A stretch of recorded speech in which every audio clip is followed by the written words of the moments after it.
Bonsoir à tous, soyez les bienvenus au rendez-vous, votre magazine culture et société. Quand il y a de l'eau dans le gaz, eh bien il n'y a pire eau que eau qui dort. Ce sont des adages populaires que notre invité a considérés sous tous les angles. Ce soir, rencontre avec Antoine Orsigne, hydrobiologiste. Nous parlerons des enjeux liés à l'eau, biologique, éthique et philosophique. Attention à son tempérament bouillant, il se positionne en lanceur d'alerte face aux climato-sceptiques. Enfin, réchauffement climatique, est-il encore temps? Un débat avec Patrick Rébillou. Antoine Orsigne, soyez le bienvenu sur le plateau du rendez-vous. C'est un véritable plaisir et un honneur de vous accueillir. Comment allez-vous? Plaisir partagé, ça va bien, merci. Alors mon cher Antoine, hydrobiologiste, mais pas que, tout ne tient pas sur une carte de visite, même recto verso. Qu'est-ce qu'on a oublié? Non, moi je suis aussi un peu élu, un peu président de conseil scientifique par-ci par-là, mais bon, je pense que sur ma tombe, il y aura marqué hydrobiologiste, ça résumera mon métier et surtout ma passion, parce que c'est d'abord une passion. Alors on vérifiera pas ça tout de suite. Si vous êtes d'accord, on va attendre un petit peu. Plus qu'un métier, vous le dites, c'est une passion, c'est une vocation. Comment est-ce que vous avez eu le déclic? Comme beaucoup d'enfants en Corse, et surtout d'enfants des montagnes, on a tous pêché, voire braconné un peu dans nos rivières. Donc j'ai été tout de suite passionné par cet écosystème qui était extraordinaire, parce que je ne m'arrêtais pas à la truite ou à l'anguille, je regardais aussi les petites bêtes sous les pierres. Donc voilà, quand j'ai pu en faire un métier, et je vous dis surtout une passion.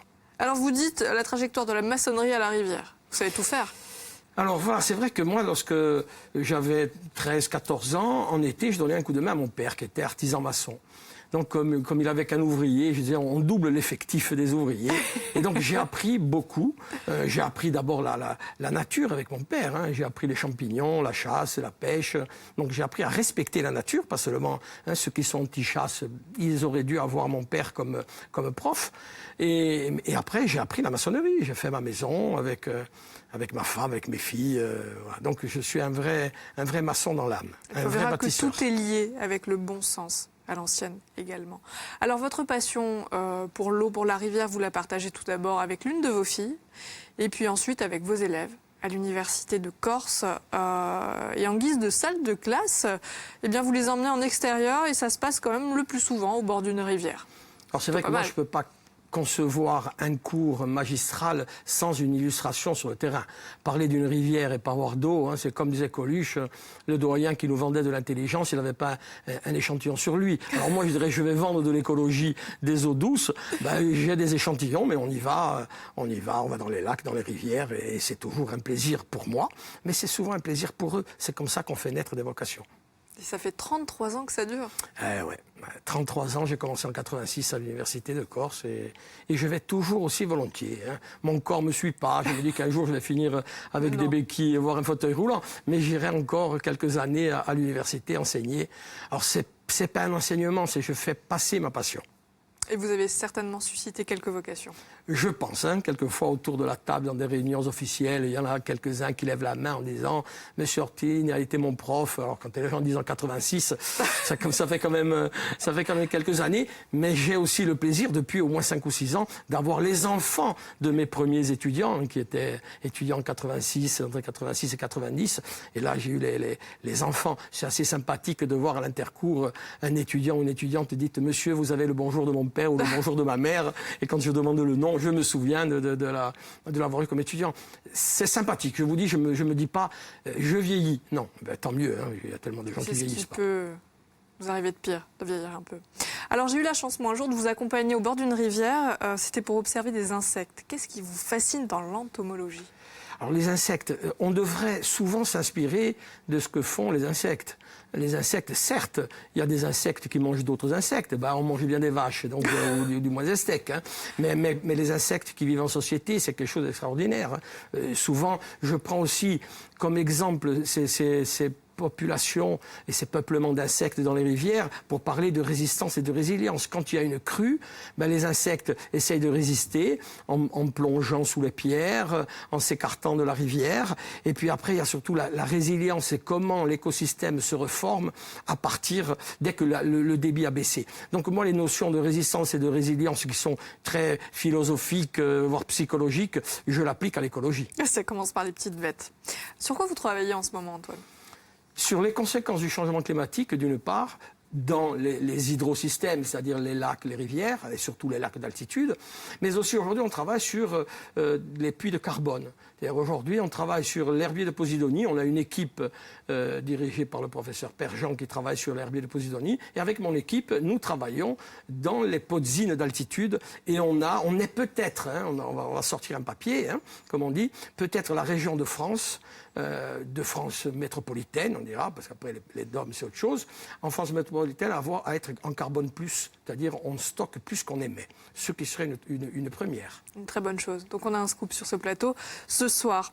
Pour comprendre les enjeux qui sont liés à l'eau, il faut à la fois regarder la surface, évidemment, au microscope aussi, un petit peu. Vous pouvez passer 10 heures sur une table en train de travailler avec les yeux rivés dans le microscope, c'est pas grave. Alors, vous n'avez pas le temps passé. C'est vrai que je suis volontiers sur le terrain, volontiers au bord d'un lac, volontiers sur un Zodiac, attendre que des plongeurs remontent des bestioles du fond du Capitelle, l'eau qui fait 45 mètres de profondeur, ou être au fin fond du désert en Égypte et faire une analyse d'eau. Mais je peux rester, donc j'ai besoin de bouger, hein, je ne pouvais pas imaginer un travail dans un bureau, mais par contre je peux rester une journée, voire une semaine sur un microscope, donc statique on dira. Et, parce que j'ai un problème de détermination, parce que je ne connais pas une petite bête ou une petite algue, et ça c'est passionnant aussi. Et ça vous travaille. Ah oui, c'est clair. Alors il faut regarder aussi sous la surface, et très en profondeur, pour comprendre les enjeux qui sont liés à l'eau. C'est clair. Je dirais que c'est comme la vie, hein. C'est comme, quand on regarde les gens, il faut regarder l'âme et pas regarder le visage. Donc moi, dans les lacs, c'est ce que je regarde, hein. Je dis, je vais passer de l'autre côté du miroir pour comprendre comment fonctionne le lac et surtout les mots, parce qu'aujourd'hui il y a des mots MAUX, hein, et surtout les mots à cause, par exemple, du changement climatique, du réchauffement climatique, mais aussi à cause aussi de l'anthropisation, d'une surfréquentation d'un site, par exemple. Et ça, on ne peut le voir qu'en regardant, je vous dis, à travers le miroir, passer à travers le miroir, et surtout considérer l'évolution d'organismes microscopiques, bio-indicateurs de qualité. Et c'est là, c'est pas tant le chimiste parfois, ou la chimie qui est importante, mais prendre des organismes vivants qui intègrent l'évolution pendant une année de toutes les conditions et l'évolution défavorable. Donc aujourd'hui, on s'intéresse à la mise en évidence d'espèces bio-indicatrices de dégradation de qualité, par exemple. Elle est un peu facile, mais vous n'hésitez pas à vous mouiller. Exact, exact. Mais envoyer les autres sous la glace. Alors oui, il est clair que quand on fait des plongées sous glace en hiver, il faut quand même des spécialistes que je ne suis pas. Donc j'attends soit sur la glace, soit sur un Zodiac, et j'attends les prélèvements avec impatience. Avec beaucoup d'appréhension, parce qu'on a eu, ça fait quand même 15 ans qu'on fait ce genre de manip, on a vu quelques problèmes au niveau de plongeurs, donc ça me rassure rarement. Je suis toujours très inquiète pour les autres, rarement pour moi. Alors, vous dites l'eau c'est la vie et vous rajoutez l'eau c'est la mort. Malheureusement, les chiffres sont terribles. Quand on regarde les chiffres de l'Organisation mondiale de la santé, on voit qu'il y a 5000 enfants qui meurent tous les jours d'une consommation d'eau de mauvaise qualité. Et je dis bien 5000 enfants, ça paraît peu probable, mais c'est quelque chose de monstrueux. C'est une eau de mauvaise qualité, alors souvent des bactéries, rarement le côté chimique, souvent le côté biologique. Hein, voilà. Donc l'eau, on en a besoin, c'est la vie. Sans eau, pas de vie. Mais l'eau, parfois, l'eau de mauvaise qualité, c'est la mort. Alors c'est un métier, Antoine, qui vous a permis de voyager, vous en avez parlé tout à l'heure, à travers le monde entier. Qu'est-ce que vous avez pu observer? Quelles sont les problématiques qui sont liées à l'eau? Je ne sais pas si je fais référence à un travail que nous faisons quasi humanitaire sur le Vietnam. On travaille sur la problématique de l'arsenic dans les eaux de forage dans le delta du Mékong au Vietnam. On s'aperçoit qu'il y a une région de Corse où on a les mêmes problèmes, c'est à Matra, avec une ancienne mine d'arsenic qui a contaminé, parce qu'on n'est pas pollué. Pollué, c'est quand il s'agit de matière organique. Contamination, c'est quand il y a ce qu'on appelait les métaux lourds, on l'appelle éléments traces. Allez, là, c'est pour le côté professoral. Mais voilà, ces éléments traces, on les trouve aussi en Corse et ça pose des problèmes. Là, on va souvent, on va tous les ans à la mine d'arsenic pour regarder un peu ce qui se passe. Et on va au moins une fois par an dans le delta du Mékong pour faire ce suivi. Et on a même fait une cartographie des zones à risque dans le delta du Mékong. Et les problématiques sont les mêmes. Et les problématiques sont les mêmes. Ça touche les élus. Alors au Vietnam, il n'y a pas d'élus. C'est des gens qui sont nommés, il n'y a pas d'élection. Mais bon, ça touche les leaders, on dira, qu'ils soient élus ou pas, démocratiquement ou pas, qui ont des problèmes par rapport à la population. Et moi, c'est ce côté-là. c'est ce chiffre, vous savez, ce chiffre de 5000 enfants qui meurent par jour, ça m'a fait militer pour qu'on apporte des solutions, pas pour qu'on apporte des bouteilles de Saint-Georges ou de Gilles ou de Retz, mais c'est pour qu'on apporte des solutions pour qu'ils aient de l'eau de qualité. Alors, une de vos batailles sont également les espèces invasives qui prolifèrent dans les eaux, les rivières corses, par exemple. Alors, si je vous avais parlé des rivières en 1900, je vous aurais dit il y a 4 espèces d'eau douce.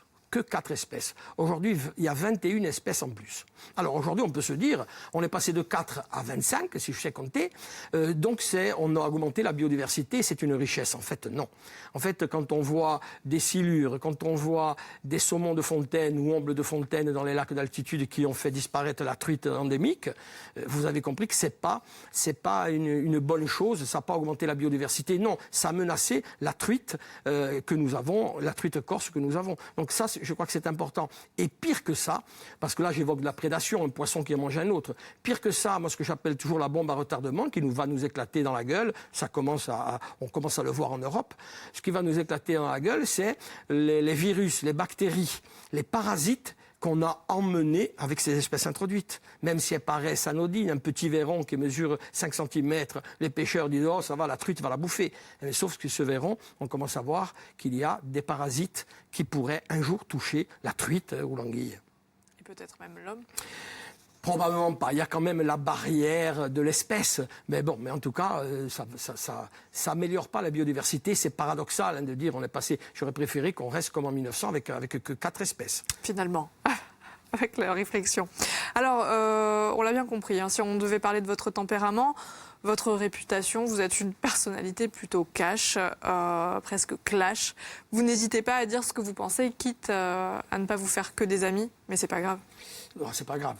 Si vous me faites dire que votre pull il est bleu, ben on va se fâcher, on va dire non, il est rose. Donc alors, je suis cash. Voilà, donc ça c'est clair. Donc après, souvent quand on me parle de lanceurs d'alerte, de dénonceurs de situation, mais je sais pas moi, si je passe en voiture, là en rentrant à Corté, il y a une maison qui brûle et je vois une femme avec un enfant, puis même un petit vieux, allez, une personne âgée à la fenêtre, je vais m'arrêter. Donc voilà, si lanceur d'alerte c'est s'arrêter parce qu'il y a un danger, ben oui, je suis un lanceur d'alerte, mais je suis quand même quelqu'un qui essaye de faire, alors je dirais pas le sauveur de l'humanité, je suis pas le dernier samaritain, je vais pas faire le film, me faire un film. Mais si je peux faire partager et surtout faire comprendre la situation qui est aujourd'hui pour les espèces invasives, pour les conséquences du changement climatique, on l'évoquera tout à l'heure avec mon ami Patrick Rébillou. Mais voilà, donc si c'est ça, être cash, voire clash, ben je suis prêt à le faire. Et avec toujours le sourire, je n'agresse pas les gens.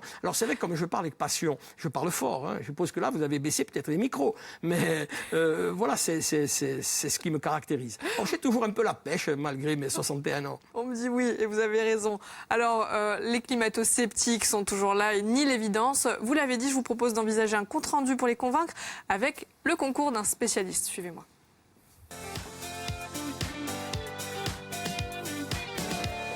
Et le spécialiste, vous l'avez dit, c'est Patrick Rébillou. Bonsoir Patrick, bonsoir. Merci d'être au rendez-vous.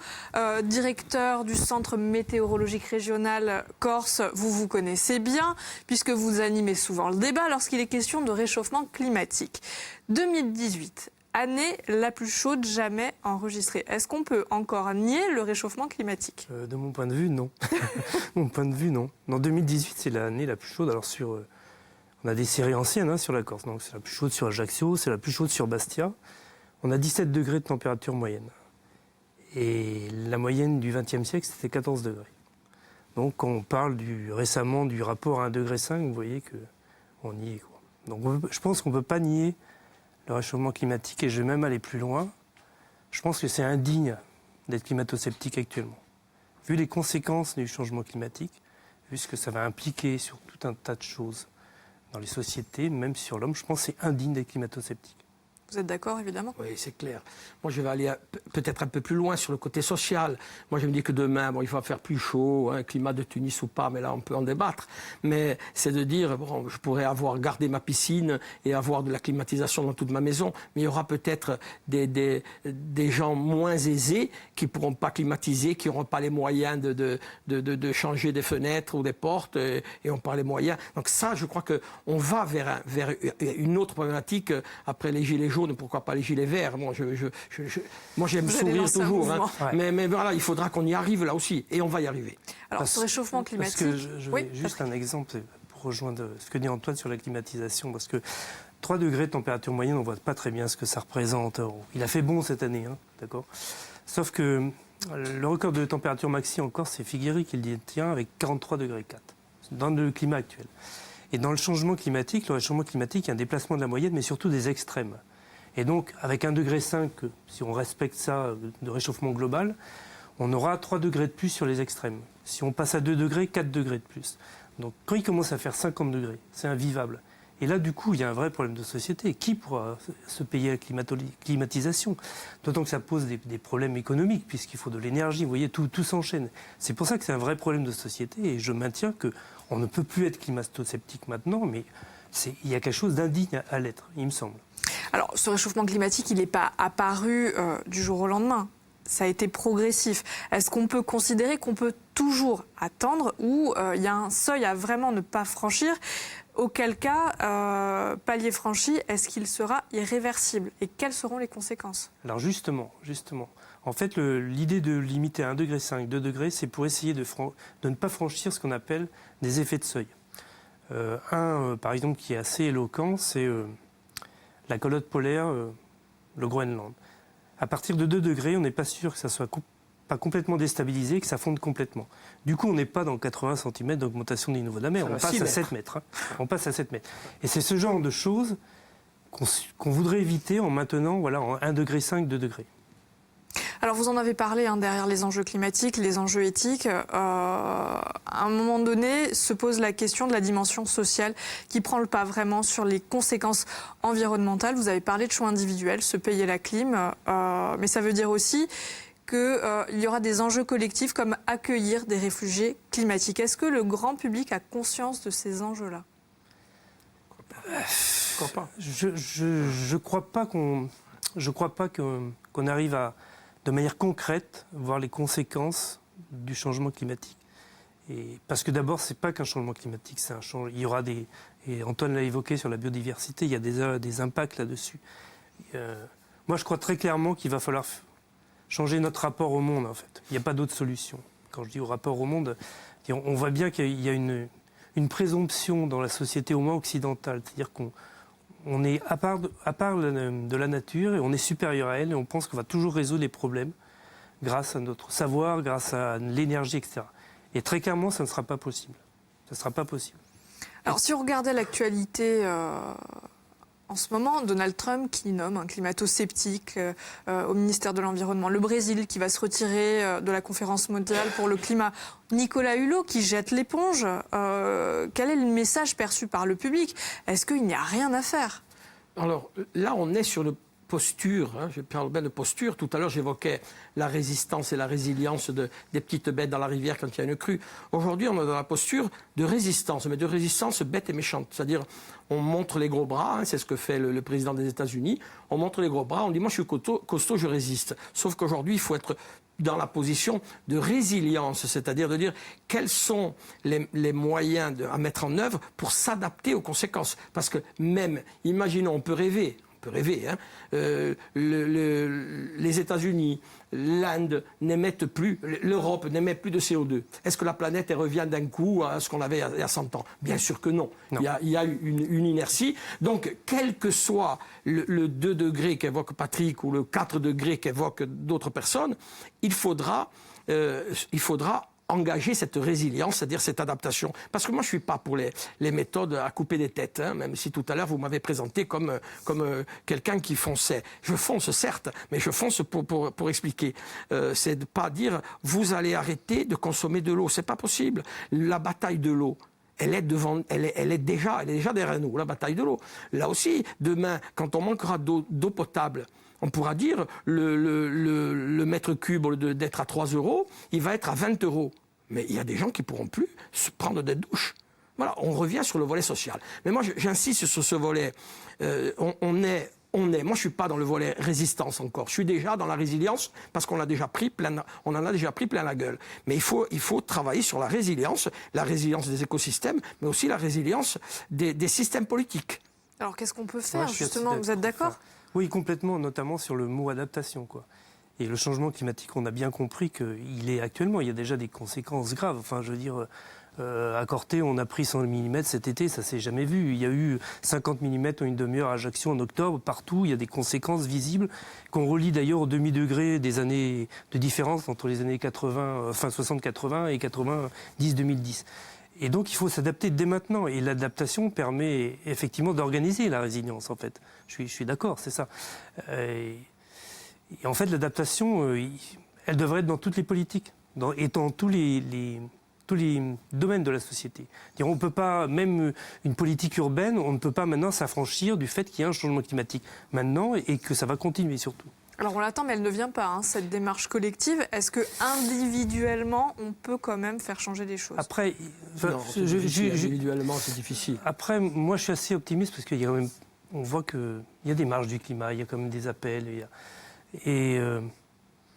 Malgré tout, il faut pas. Par exemple, vous évoquez le cas des États-Unis. Moi, Trump, c'est la figure d'affiche, c'est la tête d'affiche, mais la Californie consomme émet beaucoup moins de gaz à effet de serre qu'il y a 10 ans.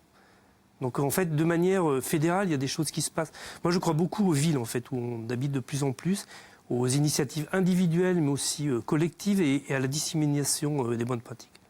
Mais je crois que le message où il est un peu faussé, c'est peut-être notre faute, nous scientifiques, c'est qu'on évoque toujours le réchauffement climatique. Alors qu'à côté, et là tu l'as bien précisé, on peut avoir, moi je vais parler de ce que je connais le mieux, donc les rivières. On a une rivière où il y a une crue, et souvent les gens me disent, tu te plains qu'il n'y a pas d'eau, mais tu as vu, il y a eu 2 maisons emportées. Oui, mais le problème, après moi, ce que je regarde, c'est les maisons emportées, ça c'est l'événement extrême vers le haut, mais après l'événement extrême vers le bas, c'est qu'après, pendant 6 mois, il y a presque plus d'eau. Et donc, c'est ce qu'il faut faire comprendre aux gens. C'est comme on dit le réchauffement climatique, il y a de la neige en Grèce. Mais la Grèce, quand même, il y a eu des sécheresses qui ont fait que ça a brûlé. Bon, regardez aux États-Unis, en Californie. Les sécheresses qu'il y a en Californie, récurrentes, alors que de temps en temps, il y a un peu de neige. Ouais, mais c'est ça, c'est davantage des événements extrêmes. Et ça, pour le politique, le message, puisque tu évoquais le côté urbanistique, le côté aménagement du territoire, il faudra dire, attention, cette rivière, ne vous approchez pas. Même si elle est sèche pendant 6 mois, ou du moins si elle coule peu pendant 6 mois, elle va un jour déborder. Et c'est ce qui se passe. Donc c'est montré, c'est différent, et les différences se creusent. C'est-à-dire les événements extrêmes, l'amplitude et la fréquence est en train d'augmenter. Là, Patrick, tu peux citer 100 exemples, je suppose. Voilà, vous en parlez, des incendies en Californie cet hiver. Le Brésil, ce barrage qui cède une coulée de boue meurtrière. Vous parlez de la Suède, avec des incendies. En Suède. Mais là, est-ce qu'à un moment donné, on ne peut plus nier que ce soit des incidents liés au réchauffement climatique? Non, mais je pense que tout le monde en est persuadé. Enfin, pas tout le monde, mais la plupart des gens. Mais la mise en œuvre des politiques, c'est compliqué. Voilà. Après, et alors, ça veut dire quoi? L'économie? Oui, je pense qu'on est dans une société d'abord qui est fondée sur un modèle de croissance. Donc, dire que maintenant, il faut en inventer un autre, je suppose, c'est compliqué à organiser. La politique a quand même tendance à gérer le court terme. Et là, il faut se projeter d'ici 50, 100 ans, quoi. Et peut-être que c'est ça l'erreur qu'on a fait dans la communication, c'est d'avoir trop parlé de 2100. Et alors que maintenant, on est là et c'est pour 2030 dont il faut s'occuper. Et d'ailleurs, dans le dernier rapport du GIEC de 1,5 degré, c'est bien ça, on doit diminuer de 45% nos les émissions de gaz à effet de serre d'ici 2030. C'est un enjeu énorme. C'est un enjeu énorme, mais il y a plein de pans de société où il faudra des changements radicaux, dans l'agriculture, dans tout un tas de choses, quoi. Et il y a des solutions. Moi, je suis assez optimiste. Je me dis, quand on sera au pied du mur, c'est là qu'on verra le maçon. Ben, c'est là qu'on verra les climato-sceptiques qui auront nié. Mais ça arrive. Alors, c'est vrai qu'un climato-sceptique vous dira, oui, mais le froid, la chaleur en Suède, on l'a connu. Hein. Alors, j'ai donnez-moi une date. On vous dit en 1920. Bon, mais vous apercevez qu'en 1920, c'est arrivé une fois. Aujourd'hui, ça arrive, on revient sur la fréquence et l'amplitude, ça arrive tous les 5 ou 10 ans. Donc c'est ça, les chiffres sont têtus. Alors le problème aussi, c'est la mémoire du temps. Le temps qu'il fait n'a pas la même emprise que le temps qu'il passe. Et c'est ce message-là qui peut-être permettra à la conscience collective de comprendre des enjeux climatiques. C'est clair. Ouais. C'est clair. Ouais. Je veux dire, aujourd'hui, au-delà du discours scientifique qui n'a pas bien pris, je ne dis pas du tout, hein, bon, on prêche quand même pas toujours dans le désert. Aujourd'hui, il faut parler plus de philosophie. Plus de philosophie que de science. Je suis d'accord, c'est pour ça que je dis qu'il faut changer notre rapport au monde. C'est ça que je veux dire. C'est-à-dire que voilà, il faut sortir de cette position présomptueuse qui a éreinté la nature depuis, on va dire, une trentaine d'années surtout.